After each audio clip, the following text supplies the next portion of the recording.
Hello everyone, welcome back, and I'm here to be talking about BNA, or well known as Brand New Animal. And what this is another anime. This is my third one after Death Note and Beastars, both of which I thought were really either good to fantastic. Like, I really like both of them is what I'm trying to say. And this was newly released to Netflix, but it was out for a few months now. That's like a trend I'm noticing with animes. Now, I'm not that huge in it, but I'm starting to be more open to watching it and expanding my horizons. Kind of like how I wasn't that big in the horror movies, but when I started my channel, I started watching them more. And for the most part, I think I've watched some really great horror movies, but I've watched some really bad ones. And I decided, you know what? I'll give this show a watch because I looked at it. Like Beastars, it's only 12 episodes, about 20 something minutes a piece. So it seemed like it could be easily bingeable, watch it really quickly. And luckily, this I've heard about this show across like Twitter and stuff. It's been gaining like attraction, and they're saying like apparently there's like a movement going on in anime where there's lots of these anthropomorphized animal type shows. Like Beastars was the big one, and you have all these other ones that are coming out around the same time. There's some other ones I've seen about, but I don't remember their names. And that is kind of funny that that apparently that's a thing that's going on now. But I was very curious with this show because I'm not gonna lie, I like Beastars. What got me into wanting to check out Beastars more was the intro, which I know that shouldn't be a basis to watch a show, but I've already went into detail. Like, I watched the intro and I was like, this looks interesting, and I looked more into it and I was like, there's a lot here that I could potentially like, and like the source material and all that I really liked. And then of course when I got into wanting to watch it, there isn't really like that I know of. This isn't based off a manga. This is like anime original or something, however that's called. And like it gets pretty crazy. So basically it follows, you have two main protagonists. I would say you have I'm gonna pronounce these wrong because they're just in Japan, they're Japanese names. So heads up there. As a white dude, I'm gonna pronounce this wrong. I apologize.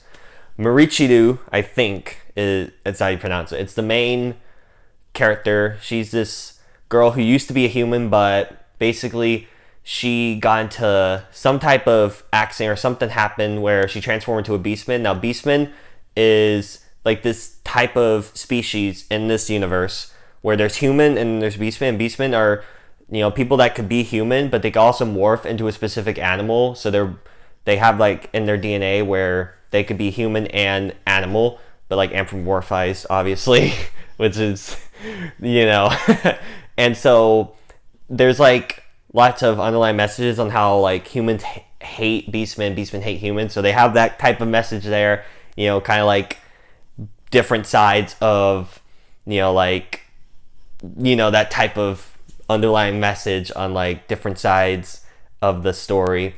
And they have their own city, Anima City, I believe is what it's called, where they're recently celebrating their 10-year anniversary of like being a city full of beastmen. They could be who they are meant to be and just live life and all. But of course some stuff happens that are trying to stop this, destroy the city, and like lots of plots that are going in there to try to ruin everything.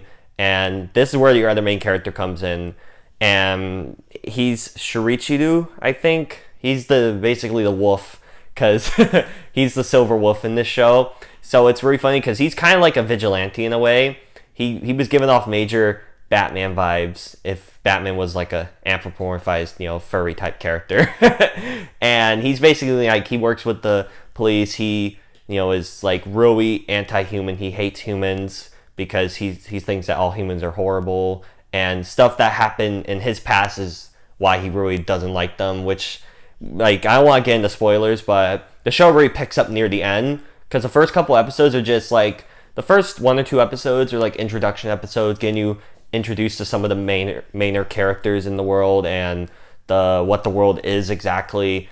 There's lots of crazy animation choices in here. I was really like, okay, this is definitely an anime, because Beastars, like, it's an anime, but it's not like an action-packed anime. It's like a character-driven, really, that type of anime. Death Note was like story based. It had, it was obvious, like these are obviously animes with their style and all, but just their stories and characters and narratives were not your typical stereotypical anime. This, on the other hand, I think more falls in line with that, with like the over the top dramatic action, dialogue, just like all that type of stuff. It really falls in line with that. Not to say that that's a bad thing, of course not. It's just for people that are new to watching, anime type stuff, this might not work for you. I don't know.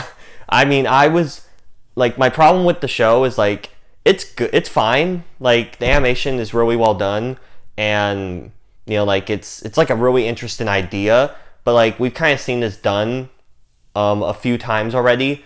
Like at least all these shows and stuff have like something similar.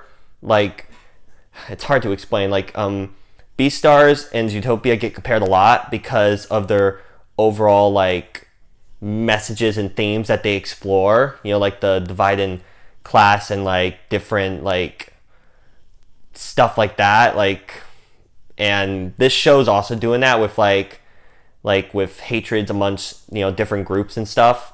Like all these have in common, but they all vary in quality. Like Zootopia is more like the Disney film, so it does it more in like a more digestible audience. Like everyone's able to really get on board with it, and really it's pretty easy to it's pretty like straightforward. Beastars is more complex, and not only do they do it on like different groups and all, but they do it on like how like different genders and how being a woman in society and how you can be treated and all, especially in the manga. It really delves into that stuff. This show, it doesn't really know what it's wanting to do in that aspect. It's just pretty like, you have like the plot isn't all that strong because half of the show is just like a bunch of just basic episodes that don't really connect the plot. Once you get into the lighter half, because it's 12 episodes, so the first 6 are kind of like like the first 2 introduction, a couple episodes after it's just a bunch of stuff. There's some stuff setting up what the main overall plot and the villain is, but you don't really get to that till later half. So the story, not that solid, unfortunately. The characters, there's only like the main 2, the girl and the wolf. They're fine, and they're just fine. Like they aren't gonna be that memorable compared to like Legoshi or Haru, or in Death Note, Light Yagami. Whoa, excellent. And then L. Like those like rivals, like those were the main 2 characters of that show. Beastars, the main 2, I would say Legoshi and Haru, but the main 2 I think is Legoshi and Louis. Haru's like kind of like the third main.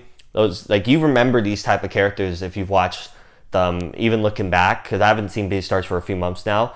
But with BNA, the characters aren't really going to be that memorable, I think, going forward. They are fine for what they're doing all, and there's some interesting backstory, especially with the wolf and with the girl as well. But I just think that the show can have done a bit better. But like I said, I don't mean to sound overly negative, and I know this review is kind of a cluster and just kind of like, what? What are you doing? But I had a good time watching it. Like I said, it was only 12 episodes, about a half hour each. So if you have time to kill, I would definitely give it a watch if you're interested in anime and you're into that type of stuff. But if you aren't, then maybe it's not for you. But yeah, with all that said, those are my thoughts on BNA, aka Brand New Animal. So, what did you guys think of the video? And if you've heard of this, have you given it a watch? If so, please let me know down below in the comment section. And if you want to hit the subscribe button, that'd be pretty great. And hit the bell as well to get notified when I upload. And if you want to follow me on Twitter, it's SoraSable at SableSora. Again, thank you all so much for watching this video, and I will see you all in the next video. Bye.